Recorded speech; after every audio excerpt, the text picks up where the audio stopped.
अमरावतीमध्ये सोलर व्यावसायिकांनी महावितरणाच्या धोरणाविरोधात विद्युत भवन येथे मोर्चा काढला। पीएम सूर्यघर योजनेत करण्यात आलेल्या बदलांमुळे सोलर व्यावसायिक आणि ग्राहकांवर अन्याय होत असल्याचा आरोप यावेळी करण्यात आला आहे। घरावर किती क्षमतेचे सौर ऊर्जा प्रकल्प बसवावेत यावर महावितरणाने घातलेल्या बंधनाचा निषेध करीत मोर्चेकरांनी जोरदार घोषणाबाजी केली। मोदीजी बोले हर घर सोलर, महावितरण करे बस कर अब सोलर अशा घोषणा देत अन्यायकारक अटी तात्काळ रद्द करण्याची मागणी यावेळी करण्यात आली। मोर्चामध्ये मोठ्या संख्येने सोलर व्यावसायिक सहभागी झाले होते। हा मोर्चा सोलर असोसिएशनचा नाही, मी पुन्हा तुम्हाला तेच सांगतोय, हा मोर्चा जनसामान्य ग्राहकांसाठी आहे।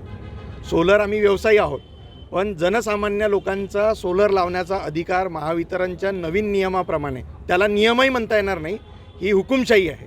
नियम असता तर तू कुठेतरी MERC, CERC, central electricity regulatory commission, Maharashtra electricity regulatory commission, कुठंतरी नोटिफिकेशन, कुठंतरी सर्क्युलर असतं।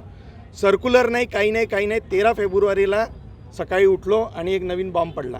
त्या बॉम्बमध्ये असं लक्षात आलं की जे अपारंपरिक ऊर्जेचे इलेक्ट्रिसिटी युनिट्स जे आपण आपल्या घरावरती सोलर लावलेले आहेत, त्या सोलर जे जमा युनिट्स आहेत त्याच्यावरती आम्हाला पेनल्टी लावून आली आहे। म्हणजे घरावरती सोलर कोणी लावला? कस्टमरनी। पैसे कोणाचे? कस्टमरचे। आणि ॲडिशनल युनिट जे जनरेट झालेले, ॲडिशनल का बरं जनरेट झाले की उन्हाळ्यामध्ये कोणी AC वापरत नाही, कूलर वापरत नाही, ते जे युनिट एक्सपोर्ट केलेत त्याचा अधिकारसुद्धा महावितरणनी दिलेला आहे, त्याला नेट मीटरिंगच्या माध्यमातून एक्सपोर्ट करायसाठी।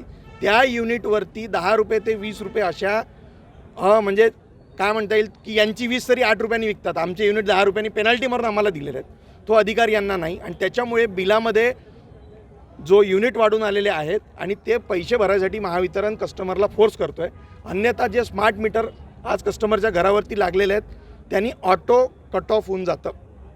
आणि काही ग्राहकांच्या जे आम्ही आज निवेदनं दिलेत ते सोलर असोसिएशनच्या माध्यमातून नाही दिलेले आहेत, ते सगळे ग्राहकांच्या माध्यमातून दिले आहेत, कारण ग्राहक आमच्या माध्यमातून सोलर लावलेला आहे। तर प्रश्न आम्हाला विचारतो। दुसरा प्रश्न असा आहे की आता हा प्रश्न दुसरा सोलरवाल्यांचा आहे। आम्ही मागच्या 2 ते 2.5 वर्षामध्ये या राज्यामध्ये 10,000 कोटीची उलाढाल केलेली आहे। आम्ही सोलरवाले छोटे काही व्यापारी नाही आहोत। तुम्ही विचार करा की महाराष्ट्र राज्य 2,000 कोटी, 1,000 कोटीची, 5,000 कोटीच्या MOUसाठी इकडे तिकडे फिरतो। आम्ही 10,000 कोटीची उलाढाल मागच्या 2 वर्षात केली। 7,50,000च्या घराच्या जवळपास आम्ही रोजगार निर्मिती केली। आम्हाला GST तुम्ही बेनिफिट पहा, इन्कम टॅक्स बेनिफिट पहा। जर का एखादी कंपनी 10,000 कोटीची इन्व्हेस्टमेंट महाराष्ट्रात घेऊन आली असती तर 1 रुपया फुटांनी जागा दिली असती, 10 वर्षाचा टॅक्स हॉलिडे दिला असता, खूप साऱ्या सुखसुविधा दिल्या असत्या। याच्यामध्ये 1 रुपयाचंही कर्ज आम्हाला कोणी महाराष्ट्र गव्हर्नमेंट दिलं नाही आहे। आणि हा MSME आहे, स्मॉल MSME। आज राज्यव्यापामध्ये तुम्ही पहा की अमरावतीसारख्या ठिकाणी या 650-700 लोक आज या व्यवसायामध्ये जुडलेले आहेत, याच्यावरती उदरनिर्वाह चालतो। आणि सडनली तुम्ही 13 तारखेला सांगितलं की नाही, सोलर लावायसाठी तुम्हाला जी ऑटो सँक्शन अट होती ती तुम्हाला आम्ही कट ऑफ करू, ॲव्हरेज किती कन्झम्पशन आहे, म्हणजे कस्टमरच्या घरी किती इलेक्ट्रिसिटी वापरायची हे महावितरण ठरवणार, त्याप्रमाणे आम्ही सोलर लावायचं सँक्शन देऊ।